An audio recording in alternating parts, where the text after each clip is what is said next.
ನಮಸ್ಕಾರ ಸ್ನೇಹಿತರೆ, ನ್ಯೂಸ್ 5ಗೆ ಸ್ವಾಗತ. ನಾನು ನಿಮ್ಮ ಪ್ರೀತಿಯ ವಿಮಲಾ ದೀಪಕ್. ಇವತ್ತು ನಮ್ಮ ಜೊತೆ ಮಾಲೂರಿನ ಜನಪ್ರಿಯ ನಾಯಕರು, ಹಾಗೆ ಎಲ್ಲಿ ಹೋದ್ರು ಕೂಡ ಒಂದು ಹೆಸರು ನಮ್ಮ ಮಾಲೂರಲ್ಲಿ ಕೇಳ್ತಾನೆ ಇರುತ್ತೆ. ಯಾವ್ದಪ್ಪ ಅಂತ ಅಂದ್ರೆ ಹೂಡಿ ವಿಜಯ್ ಕುಮಾರ್ ಅವರು. ಈಗ ಅವರು ನಮ್ಮ ಜೊತೆಗಿದ್ದಾರೆ. ಅವರನ್ನ ಒಂದಷ್ಟು ಪ್ರಶ್ನೆಗಳನ್ನ ಕೇಳ್ತಾ ಹೋಗ್ತೀನಿ. ಬನ್ನಿ ಅವ್ರು ಏನ್ ಹೇಳ್ತಾರೆ ಅಂತ ಮಾತಾಡೋಣ. ಸರ್ ನಮಸ್ತೆ. ಸರ್ ಹೇಗಿದ್ದೀರಾ ಸರ್? ಗಣೇಶೋತ್ಸವ ನಡೀತಾ ಇದೆ. ಅಲ್ಲೆಲ್ಲ ಅಂದ್ರೆ ಮಾಲೂರಿನ ತಾಲೂಕಿನಾದ್ಯಂತ ಎಲ್ಲೆಲ್ಲಿ ಗಣೇಶ ಕೂರಿಸಿದಾರೋ ಅಲ್ಲೆಲ್ಲಾನು ಕೂಡ ಭೇಟಿ ಕೊಟ್ಟು ಒಂದಷ್ಟು ಸೇವೆಯನ್ನ ಮಾಡ್ತಿದ್ದೀರಾ. ಜೊತೆಗೆ ಇವತ್ತು ಜೈ ಭೀಮ್ ಸಂಘಟನೆಯಿಂದ ಕ್ರಿಕೆಟ್ ಪಂದ್ಯಾವಳಿನ ಕೂಡ ಆಯೋಜನೆ ಮಾಡಿದ್ರು, ಅಲ್ಲೂ ಕೂಡ ಹೋಗಿ ಬಂದಿದ್ದೀರಾ. ಹೇಗೆ ಅನಿಸ್ತಿದೆ ಸರ್? ಚೆನ್ನಾಗಿದೆ, ಒಂಥರ ಖುಷಿ ಆಗುತ್ತೆ. ಎಲ್ಲ ಕಡೆನೂ ಹೋಗ್ತಾ ಇದ್ರೆ ಒಳ್ಳೆ ರೆಸ್ಪಾನ್ಸ್ ಕೊಡ್ತಾರೆ. ಹಾಗಾಗಿ ಇವತ್ತು ನಮ್ಮ ತಾಲೂಕಲ್ಲಿ ಸುಮಾರು ಒಂದು 350 ಹಳ್ಳಿಗಳಲ್ಲಿ ಕೂಡ ಗಣೇಶಗಳು, ಒಂದೊಂದು ಊರಲ್ಲಿ ಸುಮಾರು 4-5 ಆ ಥರ ಗಣೇಶಗಳು ಇಟ್ಟಿರ್ತಾರೆ. ನಾನು ಸುಮಾರು ಒಂದು 150ಕ್ಕೂ ಹೆಚ್ಚು ಗಣಪತಿಗಳಿಗೆ ಹೋಗಿ ದರ್ಶನ ಪಡೆದಿದ್ದೀನಿ. ಅದೊಂಥರ ಖುಷಿ ಆಗುತ್ತೆ. ಯುವಕರು ಎಲ್ಲ ಬರಲೇಬೇಕಣ್ಣ ನೀವು ಅಂತ ಕರೆಯೋದ್ರಿಂದ ಆ ಒಂದು ಉದ್ದೇಶಕ್ಕೋಸ್ಕರ ಹೋಗಿ ದರ್ಶನ ಮಾಡಬೇಕು ಅಂತ ಹೇಳ್ಬಿಟ್ಟು ಹೋಗೋದ್ರಿಂದ ಒಂಥರ ಎಲ್ಲ ಯುವಕರಾಗಿರ್ಬೋದು, ತಾಯಂದಿರಾಗಿರ್ಬೋದು, ಪಬ್ಲಿಕ್ಸ್ ಎಲ್ಲರೂ ಒಳ್ಳೆ ರೆಸ್ಪಾನ್ಸ್ ಕೊಡ್ತಾರೆ, ಖುಷಿ ಪಡ್ತಾರೆ. ನೋಡಿದ ತಕ್ಷಣ ಖುಷಿಯಾಗಿ ಮಾತಾಡಿಸ್ತಾರೆ. ನಮ್ಗೆ ಅದೊಂದೇ ಖುಷಿ ಮುಖ್ಯವಾಗಿ. ಓಕೆ ಸರ್, ಹೂಡಿ ವಿಜಯ್ ಅವರು ಎಲೆಕ್ಷನ್ ಅಲ್ಲಿ ಮಾತ್ರ ಸೋತಿರಬಹುದು, ಆದ್ರೆ ಜನರ ಮನಸ್ಸನ್ನು ಗೆಲ್ಲೋದ್ರಲ್ಲಿ ಎಲ್ಲೂ ಕೂಡ ಸೋತಿಲ್ಲ ಅಂತ ಹೇಳ್ತಾರೆ. ಈಗ ಎಲ್ಲ ಕಡೆ ವಿಸಿಟ್ ಮಾಡ್ತಿದ್ದೀರಾ. ಆಗಿನ ಒಂದು ಅಲೆಗುನು ಈಗಿನ ಒಂದು ಅಲೆಗುನು ಏನಾದ್ರೂ ಡಿಫ್ರೆನ್ಸ್ ಇದೆಯಾ ಸರ್? ಜನ ಅದೇ ಪ್ರೀತಿ ಕೊಡ್ತಿದ್ದಾರಾ ಅಥವಾ ಇನ್ನೂ ಜಾಸ್ತಿ ಆಗಿದೆಯಾ?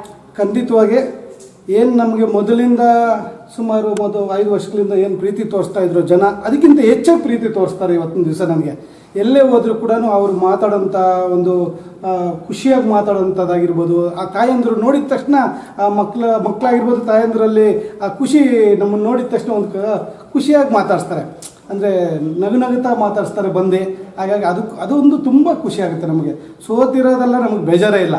ಯಾಕಂದರೆ ಜನರು ಇವತ್ತು ನಮಗೆ ಆಶೀರ್ವಾದ ಮಾಡಿದ್ದಾರೆ. ಮಾಲೂರು ತಾಲೂಕಲ್ಲಿ ಗೆಲ್ಲಬೇಕು ಅಂತೇಳಿ ಅವರೆಲ್ಲ ಆಶೀರ್ವಾದ ಮಾಡಿದ್ದಾರೆ.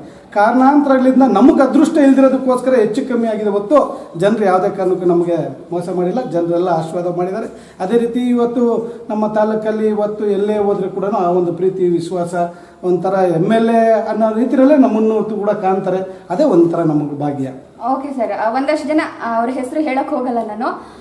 ಮಾಲೂರಲ್ಲಿ ಸೋತಿದ್ದಾರೆ, ಏನೋ ಬೇರೆ ಕಾರಣ ಇರಬೇಕು, ಅದಕ್ಕೆ ಮಾಲೂರಲ್ಲಿ ಉಳ್ಕೊಂಡ್ಬಿಟ್ಟಿದ್ದಾರೆ, ಇದರಿಂದ ಬೇರೆ ಏನೋ ಇದೆ ಅಂತ ಹೇಳ್ತಿದ್ದಾರೆ. ಅಂಥವ್ರಿಗೆ ಏನು ಹೇಳಿಕ್ಕೆ ಇಷ್ಟ? ಖಂಡಿತವಾಗಿ ಇವತ್ತಿನ ದಿವಸ ನನ್ನ ಜೊತೆ ಮಾಲೂರು ತಾಲೂಕು ಜನ ಆಗಿರ್ಬೋದು, ನಮ್ಮ ಪಕ್ಷದ ಕಾರ್ಯಕರ್ತರುಗಳಾಗಿರ್ಬೋದು, ಎಲ್ಲರೂ ಕೂಡ ಇವತ್ತಿನ ದಿವಸ ಹೆಚ್ಚಾಗಿ ಪಕ್ಷ ಕಟ್ಟಿ ಬೆಳೆಸಿದಂಥವರೆಲ್ಲ ಇವತ್ತು ಪಕ್ಷ ಬಿಟ್ಟು ನಮ್ಮ ಜೊತೆ ನಿಂತ್ಕೊಂಡವ್ರೆ.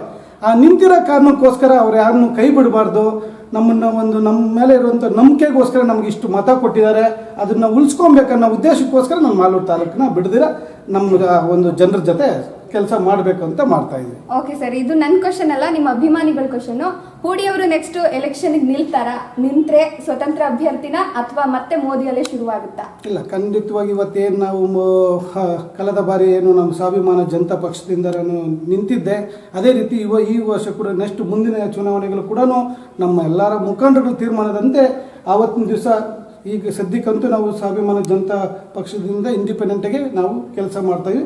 ಅದೇ ರೀತಿ ಮುಂದುವರಿಸ್ಕೊಂಡು ಹೋಗ್ತೀವಿ ಅಂತ ಹೇಳಕ್ ಬಯಸ್ತೀವಿ. ಓಕೆ ಸರ್, ಮಾಲೂರಾಗಿ ಇರ್ತೀರಾ? ಮಾಲೂರಿನ ಜನರ ಸೇವೆಯನ್ನು ಮುಂದುವರಿಸ್ತೀರಾ ಸರ್? ಖಂಡಿತವಾಗಿ 100ಕ್ಕೆ 100 ಮಾಲೂರು ತಾಲೂಕಲ್ಲೇ ಇರ್ತೀನಿ. ಜನರ ಸೇವೆ ಮಾಡೇ ಮಾಡ್ತೀನಿ. ಅವ್ರೇನು ನಮ್ಮ ಮೇಲೆ ಇರುವಂಥ ಪ್ರೀತಿ ವಿಶ್ವಾಸ ಏನು ಇಟ್ಟಿದ್ದಾರೋ ಅದನ್ನು ಉಳಿಸ್ಕೊಳ್ಳೋಂಥ ಕೆಲಸ ನಾನು ಮಾಡ್ತೀನಿ. ಭೀಮ್ ಜಯಮಂಗಲ ಗ್ರಾಮ ಪಂಚಾಯತಿನಲ್ಲಿ ಇವತ್ತು ಸುತ್ತಮುತ್ತ ಗ್ರಾಮದವರೆಲ್ಲ ಸೇರಿ, ಯುವಕರೆಲ್ಲ ಸೇರಿ ಇವತ್ತೊಂದು 35ಕ್ಕೂ ಹೆಚ್ಚು ತಂಡದವರು ಕ್ರಿಕೆಟ್ ಟೂರ್ನಿಮೆಂಟ್ ಇಟ್ಕೊಂಡಿದ್ರು. ಆ ಟೂರ್ನಿಮೆಂಟ್ಗೆ ನೀವು ಬರಬೇಕು, ಉದ್ಘಾಟನೆ ಮಾಡಬೇಕನ್ನೋ ಉದ್ದೇಶಕ್ಕೋಸ್ಕರ ಇವತ್ತು ಹೋಗಿ ಅಲ್ಲಿ ಉದ್ಘಾಟನೆ ಮಾಡಿ ಕ್ರಿಕೆಟ್ ಕೂಡ ಅವ್ರ ಜೊತೆ ಆಡಿ ಬಂದು ಈ ಒಂದು ಕಾರ್ಯಕ್ರಮಗಳು ಇವತ್ತು ಸುಮಾರು ಒಂದು 45 ಕಡೆ ಕಾರ್ಯಕ್ರಮಗಳಿದೆ. ಹಾಗಾಗಿ ಈಗಾಗಲೇ ಒಂದು 25 ಕಾರ್ಯಕ್ರಮಗಳು ಮುಗಿಸಿದ್ದೀವಿ. ಇನ್ನೂ ಒಂದು 20 ಕಾರ್ಯಕ್ರಮಗಳಿದೆ. ಹಾಗಾಗಿ ಈಗ ಪ್ರಾರಂಭ ಮಾಡ್ತೀವಿ. ಓಕೆ ಸರ್, ಧನ್ಯವಾದ. ಸ್ನೇಹಿತರೆ, ನೋಡಿದ್ರಲ್ಲ, ಸೋತ್ರೂ ಕೂಡ ನಾನು ಸೋತಿರ್ಬೋದು, ಆದರೆ ಅದೃಷ್ಟ ಅನ್ನೋದು ನನಗಿರ್ಲಿಲ್ಲ, ಅದಕ್ಕೆ ನಾನು ಸೋತಿದ್ದೀನಿ. ಆದರೂ ಕೂಡ ಮಾಲೂರನ್ನ ನಾನು ಬಿಟ್ಟು ಹೋಗಲ್ಲ. ಮಾಲೂರಿನಲ್ಲೇ ಇರ್ತೀನಿ. ಮಾಲೂರಿನ ಜನತೆಯ ಸೇವೆಯನ್ನು ಮಾಡ್ತೀನಿ. ಯಾರು ಏನೇ ಹೇಳಿದ್ರು ನಾನು ಅದ್ರ ಬಗ್ಗೆ ತಲೆ ಕೆಡಿಸ್ಕೊಳ್ಳಲ್ಲ. ನನ್ನ ಜೊತೆಗಿರ್ತಕ್ಕಂಥ ಕಾರ್ಯಕರ್ತರು ಇರಬಹುದು, ನನ್ನ ಅಭಿಮಾನಿಗಳಿರಬಹುದು, ನನ್ನ ಸ್ನೇಹಿತರಿರಬಹುದು, ಅವರಿಗೋಸ್ಕರ ನಾನು ಮಾಲೂರಿನಲ್ಲಿ ಉಳ್ಕೊಳ್ತೀನಿ ಅನ್ನುವಂತಹ ಮಾತುಗಳನ್ನ ಹೂಡಿ ವಿಜಯ್ ಕುಮಾರ್ ಅವರು ಹೇಳ್ತಿದ್ದಾರೆ. ನಿರಂತರ ಸುದ್ದಿ ಸಮಾಚಾರಗಳಿಗಾಗಿ ನೋಡ್ತಾ ಇರಿ. ಇದು ನಿಮ್ಮ ನ್ಯೂಸ್ 5.